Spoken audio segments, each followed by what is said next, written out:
ಇವತ್ತು ಲೋಕಾಯುಕ್ತ ಅಧಿಕಾರಿಗಳಿಂದ ಅಂತಿಮ ವರದಿ ಸಲ್ಲಿಕೆ ಆಗ್ತಾ ಇದೆ ಕೋರ್ಟ್ಗೆ ಮೂಡಾ ಹಗರಣಕ್ಕೆ ಸಂಬಂಧಪಟ್ಟಂತೆ. ಮೂಡಾ ಕೇಸ್ನಲ್ಲಿ ಸಿಎಂ ಸೇಫ್ ಅಧಿಕಾರಿಗಳೇ ತಪ್ಪಿತಸ್ಥರ. ಹಾಗಾದ್ರೆ ಮೂಡಾ ಅಧಿಕಾರಿಗಳ ವಿರುದ್ಧ ಲೋಕಾಯುಕ್ತ ಅಧಿಕಾರಿಗಳು ವರದಿಯನ್ನ ಸಲ್ಲಿಕೆ ಮಾಡಲಿಕ್ಕಿದ್ದಾರೆ. ವರದಿ ಸಲ್ಲಿಕೆಗೆ ಕೋರ್ಟ್ಗೆ ಲೋಕಾಯುಕ್ತದ ಎಸ್ಪಿ ಆಗಿರುವಂತಹ ಉದೇಶ್ ಅವರ ಆಗಮನ ಆಗಿದೆ. 2 ಬ್ಯಾಗ್ನಲ್ಲಿ ಆಲ್ಮೋಸ್ಟ್ 10,000 ಪುಟಗಳ ವರದಿಯನ್ನ ಲೋಕಾಯುಕ್ತ ಪೊಲೀಸರು ತಂದಿದ್ದಾರೆ. ಅಧಿಕಾರಿಗಳ ಲೋಪದೋಷದ ಬಗ್ಗೆ ವರದಿಯಲ್ಲಿ ಉಲ್ಲೇಖವನ್ನ ಮಾಡಲಾಗಿದೆ.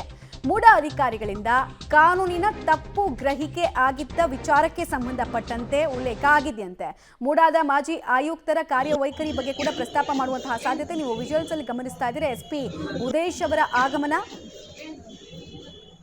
ಕೋರ್ಟ್ ಹಾಲ್ ಅನ್ನು ತಲುಪೋದಕ್ಕೂ ಮುಂಚೆ ಎಸ್ಪಿ ಉದೇಶ್ ಅವರು ಅವರ ಬ್ಯಾಗ್ನಲ್ಲಿ ಇದ್ದಂತಹ 2 ಬ್ಯಾಗ್ ಆಲ್ಮೋಸ್ಟ್ 2 ಬ್ಯಾಗ್ನಲ್ಲಿ 10,000ಕ್ಕೂ ಹೆಚ್ಚು ಪುಟಗಳ ದಾಖಲೆಯೊಂದಿಗೆ ಕೋರ್ಟ್ಗೆ ಸಬ್ಮಿಷನ್ಗೆ ಅಂತ ಹೇಳಿ ಸಲ್ಲಿಕೆ ಮಾಡುವಂತಹ ಸಂದರ್ಭದಲ್ಲಿ ಸೆರೆ ಸಿಕ್ಕಿದ್ದು. ಹೀಗೆ ಜೂನ್ ತಿಂಗಳಿಂದ ಕೂಡ ತನಿಖೆಯನ್ನು ಲೋಕಾಯುಕ್ತ ಅಧಿಕಾರಿಗಳು ಮಾಡಿದ್ರು. ಸುದೀರ್ಘ ತನಿಖೆಯ ನಂತರ ಆಲ್ಮೋಸ್ಟ್ ಒಂದು 7 ರಿಂದ 8 ತಿಂಗಳ ತನಿಖೆಯ ನಂತರ ಈಗ ಅಂತಿಮ ವರದಿಯನ್ನು ಕೋರ್ಟ್ಗೆ ಸಲ್ಲಿಕೆ ಮಾಡಲಿಕ್ಕಿದ್ದಾರೆ. ನ್ಯಾಯಮೂರ್ತಿ ನಾಗಪ್ರಸನ್ನ ಪೀಠ ಅವರು ಜಡ್ಜ್ಮೆಂಟ್ ಅನ್ನು ಕೊಡಬೇಕಾದ್ರೆ, ಅಂದ್ರೆ ಇನ್ವೆಸ್ಟಿಗೇಷನ್ ಅಗತ್ಯತೆ ಈ ಪ್ರಕರಣದಲ್ಲಿ ಇದೆ ಅಂತ ಜಡ್ಜ್ಮೆಂಟ್ ಕೊಡಬೇಕಾದ್ರೆ ಹಲವು ಅಬ್ಸರ್ವೇಷನ್ಸ್ ಅನ್ನು ಮಾಡಿದ್ರು. ಆ ಅಬ್ಸರ್ವೇಷನ್ಸ್ಗೂ ಕೂಡ ಇವತ್ತು ಲೋಕಾಯುಕ್ತ ಪೊಲೀಸರು ಯಾವ ರೀತಿಯಾಗಿ ಸಮಾಧಾನಕರ ಉತ್ತರ ಸಾಕ್ಷ್ಯ ರೂಪದಲ್ಲಿ ಸಿಗುತ್ತೆ ಅನ್ನೋದು ಒಂದ್ ಕಡೆಗೆ ಕುತೂಹಲ.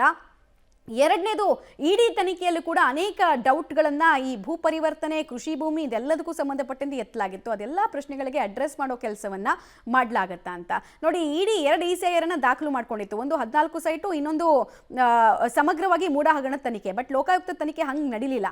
ಲೋಕಾಯುಕ್ತ ತನಿಖೆ ನಡೆದಿದ್ದು ಕಂಪ್ಲೀಟ್ ಆಗಿ ಈ ಮೂಡಾ ಹಗರಣಕ್ಕೆ ಸಂಬಂಧಪಟ್ಟಂತೆ, ಇನ್ಕ್ಲೂಡಿಂಗ್ 14 ಸೈಟ್ಗಳ ಹಗರಣಕ್ಕೆ ಸಂಬಂಧಪಟ್ಟಂತೆ. ಸೊ ಇವತ್ತು ಒಂದು ವರದಿಯನ್ನ ಸಲ್ಲಿಕೆ ಮಾಡಲಿಕ್ಕಿದ್ದಾರೆ. ಆ ವರದಿಯಲ್ಲಿ ಇರುವಂತಹ ಅಂಶಗಳು ಯಾರಿಗೆ ಉರುಳಾಗುತ್ತೆ, ಯಾವ್ಯಾವ ಸ್ತರದ ಅಧಿಕಾರಿಗಳಿಗೆ ಉರುಳಾಗುತ್ತೆ ಅನ್ನೋದನ್ನ ನಾವು ನೋಡಬೇಕಾಗತ್ತೆ. ಬಲ್ಲ ಮೂಲಗಳಿಂದ ಸಿಗ್ತಾ ಇರೋ ಮಾಹಿತಿ ಪ್ರಕಾರ ಸಿಎಂ ಕುಟುಂಬಕ್ಕೆ ಬಿಗ್ ರಿಲೀಫು. ಅಕ್ಯೂಸ್ ನಂಬರ್ 4ನೇ ತನಕ, ಅಂದ್ರೆ A1 ಇಂದ A4 ತನಕ ಎಲ್ರಿಗೂ ಕೂಡ ಬಿಗ್ ರಿಲೀಫ್ ಅಂತ ಹೇಳಲಾಗ್ತಾ ಇದೆ. ಈಗ ಬಿ ರಿಪೋರ್ಟ್ ಅನ್ನು ಸಲ್ಲಿಕೆ ಮಾಡ್ತಾರಲ್ಲ, ಬಿ ರಿಪೋರ್ಟ್ ಸಲ್ಲಿಕೆ ಮಾಡಿದ ತಕ್ಷಣ ಕೋರ್ಟ್ ಅದನ್ನು ಒಪ್ಕೊಂಡ್ಬಿಡುತ್ತೆ ಅಂತನೂ ಅಲ್ಲ. ನೆಕ್ಸ್ಟ್ ಪ್ರೊಸೀಜರ್ಸ್ ಹೆಂಗಿರುತ್ತೆ ಅಂದ್ರೆ, ಕೋರ್ಟು ಕಂಪ್ಲೀಟ್ ಆಗಿ ಬಿ ರಿಪೋರ್ಟ್ ಅನ್ನು ಸ್ಟಡಿ ಮಾಡುತ್ತೆ. ಸ್ಟಡಿ ಮಾಡಿದ ನಂತರ ಓಕೆ ಡೀಟೇಲ್ಸ್ ಕೊಡ್ತಾರೆ. ಮುರಳಿ ಸದ್ಯಕ್ಕೆ ಎಸ್ಪಿ ಉದೇಶ್ ಅವರ ಆಗಮನ ಆಗಿದೆ. ಸೊ ಸಬ್ಮಿಷನ್ ಇವತ್ತು ಮಾಡಿದ ತಕ್ಷಣ ಬಿ ರಿಪೋರ್ಟ್ ಸಲ್ಲಿಕೆ ಮಾಡಿದ್ರು ಅಂತ ಕೋರ್ಟ್ ಒಪ್ಕೊಂಡ್ಬಿಡಲ್ಲ. ಸೊ ಲೀಗಲಿ ಏನೆಲ್ಲ ಅಂಶಗಳು ಮುಂದಿನ ಹಂತದಲ್ಲಿ ನಡೀತಾ ಹೋಗುತ್ತೆ ಅಂತ ಮಮತಾ, ಪ್ರಮುಖವಾಗಿ ಈಗಾಗಲೇ ತನಿಖಾ ನಡೆದಿರುವಂತ ತನಿಖಾ ವರದಿಯ ಪ್ರಕಾರ ಸಾಕ್ಷ್ಯಾಧಾರಗಳ ಕೊರತೆ ಇದೆ. ಸಾಕ್ಷ್ಯಾಧಾರಗಳ ಕೊರತೆ ಇರೋ ಹಿನ್ನೆಲೆಯಲ್ಲಿ 1ರಿಂದ 4ನೇ ಆರೋಪಿಯ ತನಕ ಯಾವುದೇ ರೀತಿಯ ಸಾಕ್ಷ್ಯಾಧಾರಗಳಿಲ್ಲ. ಆ ಹಿನ್ನೆಲೆಯಲ್ಲಿ ನಾವು ಬಿ ರಿಪೋರ್ಟ್ ಅನ್ನ ಸಲ್ಲಿಕೆಯನ್ನ ಮಾಡ್ತಾ ಇದೀವಿ ಅಂತ ಹೇಳಿ ನಿನ್ನೆ ದೂರುದಾರರಿಗೆ ಒಂದು ನೋಟಿಸ್ ಅನ್ನ ಕೂಡ ಕೊಟ್ಟಿರುವಂತದ್ದು. ಜೊತೆಗೆ ಈಗ ಒಂದು ಕಾನೂನಿನ ಅವಕಾಶ ಇರುವಂತದ್ದು, ದೂರುದಾರರು ಇದನ್ನ ಚಾಲೆಂಜ್ ಅನ್ನ ಮಾಡ್ಬೇಕಾಗತ್ತೆ.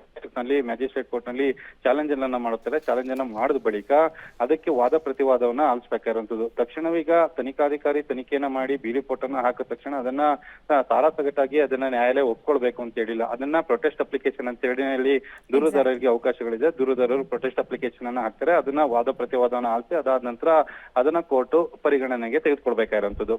ಅಂದ್ರೆ ವಾದ ಪ್ರತಿವಾದವನ್ನ ಆಲಿಸಿದ ಬಳಿಕ ವಾದವನ್ನ ಮಾಡೋ ಸಂದರ್ಭದಲ್ಲಿ ದೂರುದಾರರ ಪರ ವಕೀಲರು ಯಾವ ಅಂಶಗಳನ್ನ ಕೋರ್ಟ್ನ ಗಮನಕ್ಕೆ ತರ್ತಾರೆ, ಜೊತೆಗೆ ತನಿಖೆಗಳಲ್ಲಿ ಆಗಿರುವಂತಹ ಲೋಪದೋಷಗಳ ಬಗ್ಗೆಯೂ ಕೂಡ ಮಾಹಿತಿಗಳನ್ನ ಸಲ್ಲಿಕೆಯನ್ನ ಮಾಡಬೇಕಾಗುತ್ತೆ. ಜೊತೆಗೆ ಕೋರ್ಟ್ ಅದನ್ನ ಕೂಡ ಸಂಪೂರ್ಣವಾಗಿ ತನಿಖಾ ವರದಿ ಏನಿತ್ತು, ಅಂತಿಮ ವರದಿನ ಸಂಪೂರ್ಣವಾಗಿ ಪರಿಶೀಲನೆಯನ್ನ ಮಾಡಬೇಕಾಗತ್ತೆ.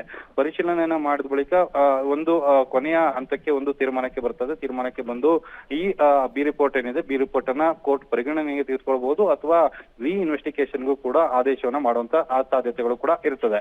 ಸದ್ಯಕ್ಕೆ ದೂರುದಾರರಿಗೆ ಪ್ರೊಟೆಸ್ಟ್ ಅಪ್ಲಿಕೇಶನ್ ಹಾಕ್ಲಿಕ್ಕೆ ಅವಕಾಶಗಳಿದಾವೆ. 1 ವಾರದ ಒಳಗಾಗಿ ದೂರುದಾರರು ಪ್ರೊಟೆಸ್ಟ್ ಅಪ್ಲಿಕೇಶನ್ ಅನ್ನು ಕೂಡ ಕೋರ್ಟ್ಗೆ ಮೂವ್ ಮಾಡಬಹುದು. ಈಗ ಸದ್ಯಕ್ಕೆ ಎಸ್ಪಿ ಉದೇಶ್ ಅವರು ಏನಿದ್ದಾರೆ, ಅವರು ತನಿಖಾ ವರದಿ ಅಂತಿಮ ವರದಿ ಏನಿದೆ, ಅಂತಿಮ ವರದಿಯನ್ನ ನ್ಯಾಯಾಲಯಕ್ಕೆ ಸಲ್ಲಿಕೆಯನ್ನ ಮಾಡ್ತಾರೆ. ನ್ಯಾಯಾಲಯಕ್ಕೆ ಸಲ್ಲಿಕೆ ಮಾಡೋ ಸಂದರ್ಭದಲ್ಲಿ ಇದುವರೆಗೆ ಅಂದ್ರೆ 4 ಜನ ಆರೋಪಿಗಳ ವಿರುದ್ಧ ನಡೆದಂತ ತನಿಖೆಗಳೇನಿತ್ತು, ಆ ತನಿಖೆಗೆ ಸಂಬಂಧಪಟ್ಟಂತೆ ಸಾಕ್ಷ್ಯಾಧಾರಗಳು, ಯಾಕಂದ್ರೆ ಪ್ರಮುಖ ಆರೋಪಿ ಸಿದ್ದರಾಮಯ್ಯ ಅವರ ವಿರುದ್ಧ ಯಾವುದೇ ರೀತಿಯ ಪ್ರಭಾವ ಬೀರುವಂತದ್ದು ಇರ್ಬೋದು, ಜೊತೆಗೆ ಶಿಫಾರಸನ್ನ ಮಾಡಿರುವಂತದ್ದು ಇರ್ಬೋದು, ಅದಕ್ಕೆ ಯಾವುದೇ ರೀತಿಯ ಪೂರಕವಾದ ಸಾಕ್ಷ್ಯಗಳು ಇಲ್ಲ ಅಂತ ಹೇಳಿ. ಜೊತೆಗೆ ಪಾರ್ವತಿಯವರ ವಿರುದ್ಧ ಸಂಬಂಧಪಟ್ಟಂತೆ ಪಾರ್ವತಿಯವರು ಯಾವ ರೀತಿಯಲ್ಲಿ ತಮ್ಮ ಸೈಟ್ ಗಳನ್ನ ಕಳ್ಕೊಂಡಿದ್ರು, ಅಂದ್ರೆ 1,60,60,000 ಸ್ಕ್ವೇರ್ ಫೀಟ್ ಅಷ್ಟು ಜಮೀನನ್ನ ಕಳ್ಕೊಳ್ತಾರೆ. ಅದಕ್ಕೆ 38 8,000 ಸ್ಕ್ವೇರ್ ಫೀಟ್ ಅನ್ನ ಮೂಡಾ ಅಧಿಕಾರಿಗಳು ವಾಪಸ್ ಮರುಪಾವತಿಯನ್ನ ಅಂದ್ರೆ ಮರು ಹಂಚಿಕೆಯನ್ನ ಮಾಡ್ತಾರೆ. ಮರು ಹಂಚಿಕೆಯನ್ನ ಮಾಡೋ ಸಂದರ್ಭದಲ್ಲಿ ಆ ಸಂದರ್ಭದಲ್ಲಿ 14 ಸೈಟ್ಗಳನ್ನ ವಿಜಯನಗರದಲ್ಲಿ ಕೊಡ್ಬೇಕಿತ್ತ ಅಥವಾ ಕೆಸರೆಯಲ್ಲಿ ಕೊಡ್ಬೇಕಿತ್ತ ಅನ್ನೋದನ್ನ ಸರ್ಕಾರ ತೀರ್ಮಾನ ಮಾಡ್ಬೇಕಾಗಿರೋದು. ಆ ಹಿನ್ನೆಲೆಯಲ್ಲಿ ಪಾರ್ವತಿಯವರ ಲೋಪದೋಷಗಳು ಕೂಡ ಎಲ್ಲೂ ಕೂಡ ಕಾಣಿಸಿಲ್ಲ ಅನ್ನೋದ್ರ ಬಗ್ಗೆ ಅವರು ಉಲ್ಲೇಖವನ್ನ ಮಾಡ್ತಾ ಹೋಗ್ತಾರೆ. ಜೊತೆಗೆ ಮಲ್ಲಿಕಾರ್ಜುನ ಸ್ವಾಮಿ ಅವರ ವಿಚಾರ, ಅದು ದಾನ ಪತ್ರವನ್ನ ಕೊಡೋ ಸಂದರ್ಭದಲ್ಲಿ ಕಾನೂನಾತ್ಮಕವಾಗಿ 5,95,000ಕ್ಕೆ ಅದನ್ನ ಅಂತ ಹೇಳಿ ಕೂಡ ಉಲ್ಲೇಖವನ್ನ ಮಾಡಿದ್ದಾರೆ. ಮತ್ತು ದೇವರಾಜು ಯಾವುದೇ ರೀತಿಯ ಸತ್ಯವನ್ನ ಮರೆಮಾಚುವಂತ ಪ್ರಯತ್ನಗಳನ್ನ ಮಾಡಿಲ್ಲ ಅನ್ನೋದ್ರ ಬಗ್ಗೆ ಕೂಡ ವರದಿಯಲ್ಲಿ ಉಲ್ಲೇಖನ ಮಾಡಿರುವಂತದ್ದು. ಈ ಎಲ್ಲಾ ಅಂಶಗಳನ್ನ ಇಟ್ಕೊಂಡು ಇವತ್ತು ಅಂತಿಮ ವರದಿ ಸಲ್ಲಿಕೆ ಆಗ್ತಾರಂತದ್ದು. ಮಮತಾ, ಧನ್ಯವಾದ ಮುರಳಿ ತಮ್ಮ ಮಾಹಿತಿಗಾಗಿ. ಓಕೆ, ಹಾಗಾದ್ರೆ ಲೋಕಾಯುಕ್ತ ವರದಿಯಲ್ಲಿ ಏನಿದೆ ಅನ್ನುವಂತಹ ಅಂಶಗಳನ್ನ ಕೂಡ ನಾವು ಕ್ವಿಕ್ ಆಗಿ ನೋಡ್ಬಿಡೋಣ. ವರದಿಯ ಹೈಲೈಟ್ಸ್ ಏನು ಅಂತ ನೋಡಿದ್ರೆ, ಮೂಡಾ ಅಧಿಕಾರಿಗಳಿಂದ ಕಾನೂನಿನ ತಪ್ಪು ಗ್ರಹಿಕೆ ಆಗಿದೆ ಅನ್ನೋದು ಲೋಕಾಯುಕ್ತ ತನಿಖಾ ವರದಿಯಲ್ಲಿ ಇರುವಂತಹ ಅಂಶಗಳಾಗ್ತಾ ಇದೆ. ಕಾನೂನಿನ ತಪ್ಪು ಗ್ರಹಿಕೆ, ಮಿಸ್ಟೇಕ್ ಮಾಡ್ಕೊಂಡ್ಬಿಟ್ಟಿರ್ತಾರೆ, ಮಿಸ್ಕನ್ಸೆಪ್ಷನ್ ಇಂದ ಕೆಲ ತಪ್ಪುಗಳಾಗಿದೆ ಅಂತ ಅವ್ರು ಹೇಳ್ತಾ ಇರೋದು. 50-50 ಅನುಪಾತದ ಕಾನೂನಿನ ಬಗ್ಗೆ ತಪ್ಪು ಗ್ರಹಿಕೆಯನ್ನು ಅಧಿಕಾರಿಗಳು ಮಾಡ್ಕೊಡ್ರಂತೆ. ಯಾವ ಅಧಿಕಾರಿಗಳು? ಡಿ ದರ್ಜೆ ನೌಕರರಲ್ಲ ಅವರೆಲ್ಲರೂ KS ಅಧಿಕಾರಿಗಳು, ಉನ್ನತ ಶ್ರೇಣಿ ಅಧಿಕಾರಿಗಳು. ಅವರು ಕಾನೂನಿನ ಬಗ್ಗೆ ತಪ್ಪು ಗ್ರಹಿಕೆ ಮಾಡ್ಕೊಂಡಿದ್ದಾರೆ ಅನ್ನೋದು ಲೋಕಾಯುಕ್ತ ಪೊಲೀಸರ ತನಿಖಾ ವರದಿ ಆಗ್ತಾ ಇದೆ. ಇದು ಆಶ್ಚರ್ಯಕ್ಕೂ ಕಾರಣ ಆಗ್ತಾ ಇದೆ, ಪ್ರಶ್ನಾರ್ಥಕ ಚಿಹ್ನೆಗೂ ಕಾರಣ ಆಗ್ತಾ ಇದೆ. ಮುಂದುವರೆದು, ಅಧಿಕಾರಿಗಳಿಂದ ಮೂಡಾಗೆ ಬಹಳಷ್ಟು ಆರ್ಥಿಕ ನಷ್ಟ ಆಗಿದೆ. ನಿಜ, ಕೆಲವರು ಹೇಳ್ತಾರೆ 5,000 ಸೈಟ್ಗಳಿಗೂ ಹೆಚ್ಚು ಹಗರಣ ಇದು ಅಂತೆಲ್ಲ ಹೇಳ್ತಾರೆ. ಸೊ ಲೋಕಾಯುಕ್ತ ಅಧಿಕಾರಿಗಳು ಇದೇ ಅನುಮಾನವನ್ನು ವ್ಯಕ್ತಪಡಿಸಿದ್ದಾರೆ, ಬಹಳಷ್ಟು ಆರ್ಥಿಕ ನಷ್ಟ ಆಗಿದೆ ಅನ್ನುವಂತಹ ವಿಚಾರ. ಮೂರನೇದಾಗಿ, ಸೀಮಿತ ಚೌಕಟ್ಟಿನಲ್ಲಿ ತನಿಖೆಯ ನಡೀತಾ ಇರೋ ಕಾರಣಕ್ಕೆ ಅಂದಾಜು ನಮಗೆ ಸಿಗ್ತಾ ಇಲ್ಲ. ಅಂದ್ರೆ ಈ ಹಗರಣದ ವ್ಯಾಪ್ತಿ ಎಷ್ಟು ಅಂತ ಎಕ್ಸಾಕ್ಟ್ ಆಗಿ ನಮ್ಗೆ ಹೇಳೋದಕ್ಕೆ ಯಾಕೆ ಆಗ್ತಿಲ್ಲ ಅಂದ್ರೆ, ನಮಗೊಂದು ತನಿಖೆಯ ಬೌಂಡ್ರಿ ಇದೆ. ಯಾವ್ಯಾವ ವಿಚಾರಗಳನ್ನು ತನಿಖೆ ಮಾಡಬೇಕು ಅಂತ ಸೂಚನೆಯ ಮೇರೆಗೆ, ಬೌಂಡ್ರಿ ಮೇರೆಗೆ ನಾವು ತನಿಖೆ ಮಾಡ್ತಿರೋದ್ರಿಂದ ಅಂದಾಜು ಸಿಗ್ತಿಲ್ಲ ಅನ್ನೋದನ್ನ ಅವರು ರಿಪೋರ್ಟ್ ಮಾಡ್ತಾರಂತೆ. ನ್ಯಾಯಮೂರ್ತಿ ದೇಸಾಯಿ ವರದಿಯಲ್ಲಿ ಆರ್ಥಿಕ ನಷ್ಟದ ಬಗ್ಗೆ ಸ್ಪಷ್ಟತೆ ಸಿಗಬಹುದು.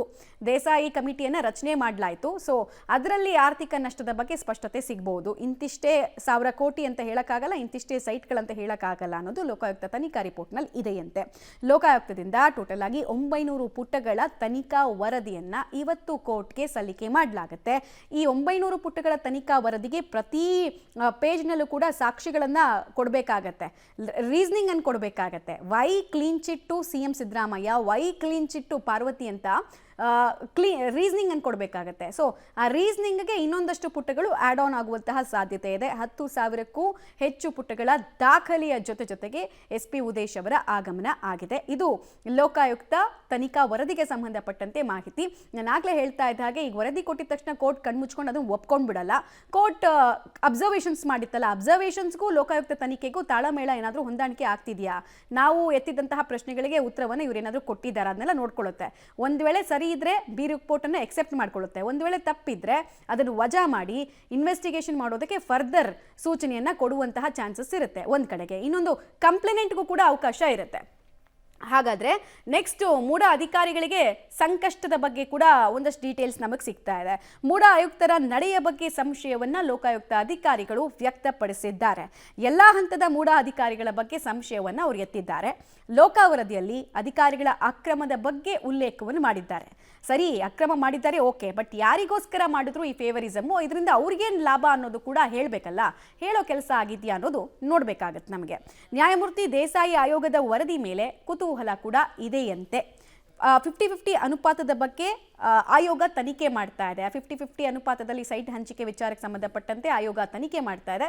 ಸೊ ಅವರು ಕೊಡುವಂತಹ ಫೈಂಡಿಂಗ್ಸು ಕೂಡ ನಾವು ಕಾಯ್ತಾ ಇದ್ದೀವಿ ಅನ್ನೋ ಅರ್ಥದಲ್ಲಿ ಹೇಳಿದ್ದಾರೆ. ಸೊ ಕಂಪ್ಲೀಟ್ ಆಗಿ ಈ 14 ಸೈಟನ್ನು ಬಿಟ್ಟು ಉಳಿದಂತೆ ಮೂಡಾ ಹಗರಣಕ್ಕೆ ಸಂಬಂಧಪಟ್ಟಂತೆ ತನಿಖೆ ಕಂಪ್ಲೀಟ್ ಆಗಿಲ್ಲ. ಇದರ ಅರ್ಥ ತನಿಖೆ ಇನ್ನೂ ಕಂಪ್ಲೀಟ್ ಆಗಿಲ್ಲ ಅಂತ. ಇವ್ರು ಕೊಡುವಂತಹ ರಿಪೋರ್ಟನ್ನು ನೋಡಿಕೊಂಡು ಉಳಿದಂತೆ ಅಧಿಕಾರಿಗಳ ವಿರುದ್ಧ ಏನೇನು ಕ್ರಮಗಳನ್ನು ಹಾಕಬೇಕು, ಏನೇನು ಕೇಸ್ಗಳನ್ನು ಫೈಲ್ ಮಾಡಬೇಕು ಅಂತ ಲೋಕಾಯುಕ್ತ ಅಧಿಕಾರಿಗಳು ವೇಟ್ ಮಾಡೋ ಸಾಧ್ಯತೆ ಇದೆಯಂತೆ. ಸೊ ಇಲ್ಲಿ ರಾಜಕಾರಣಿಗಳಿಗಿಂತ ಅಧಿಕಾರಿಗಳು ಅವರು ಆಡಿದ್ದೇ ಆಟವಾಗಿ ಮಾಡಿದ್ದಾರೆ ಅನ್ನೋದು ಲೋಕಾಯುಕ್ತ ಅಧಿಕಾರಿಗಳ ಮಾತು. ಮತ್ತು ಅಧಿಕಾರಿಗಳದ್ದೇ ಹಂತದಲ್ಲೂ ತಪ್ಪಿದೆ, ಅವರದ್ದೇ ಕರ್ತವ್ಯ ಲೋಪ, ಅವರದ್ದೇ ಭ್ರಷ್ಟಾಚಾರ ಅಂತ ಹೇಳಿದ್ದಾರೆ. ಬಟ್ ಯಾರಿಗೋಸ್ಕರ ಅನ್ನೋದು ಮಾತ್ರ ಹೇಳಿಲ್ಲ. ಯಾರಿಗೆ ಏನಾದರೂ ಲಾಭ ಇರಬೇಕಲ್ಲ ಅಧಿಕಾರಿಗಳಿಗೆ, ಅದನ್ನು ಹೇಳಿದ್ದಾರೆ ಅನ್ನೋದನ್ನ ನೋಡಬೇಕು. ಯಾವ್ಯಾವ ಹಂತದಲ್ಲಿ ಲಾಭ ಮಾಡ್ಕೊಂಡಿದ್ದಾರೆ, ಎಷ್ಟೆಷ್ಟು ಹಂತದಲ್ಲಿ ಅವರ ಆಸ್ತಿ ವೃದ್ಧಿ ಆಗಿದೆ, ಅದನ್ನು ಕೂಡ ತನಿಖೆಗೊಳಪಡಿಸಬೇಕಲ್ಲ, ಅದನ್ನು ಹೇಳಿದ್ದಾರಾ ನಾವು ನೋಡಬೇಕಾಗತ್ತೆ. ಸೊ ಇನ್ನೇನು ಇವಾಗ ರಿಪೋರ್ಟ್ ಸಬ್ಮಿಷನ್ ಆಗುತ್ತೆ, ಅದನ್ನು ಪರಿಶೀಲನೆ ಮಾಡ್ತಾರೆ ಜಡ್ಜು. ಪರಿಶೀಲನೆ ಮಾಡಿದ ನಂತರ ಬಿ ರಿಪೋರ್ಟ್ ಎಕ್ಸೆಪ್ಟ್ ಆಗುತ್ತಾ ಇಲ್ವಾ, ಏನು ಕತೆ ಅನ್ನೋದನ್ನ ಮುಂದಿನ ಹಂತದಲ್ಲಿ ನಾವು ನೋಡಬೇಕಾಗತ್ತೆ. ಇನ್ನೊಂದು ಕಡೆಗೆ ಸ್ನೇಹಮಯಿ ಕೃಷ್ಣ ಅವರು ಹೇಳಿದ್ರು, ನಾವೇನು ಅಪೀಲ್ ಆಗಲ್ಲ ಅಂತ.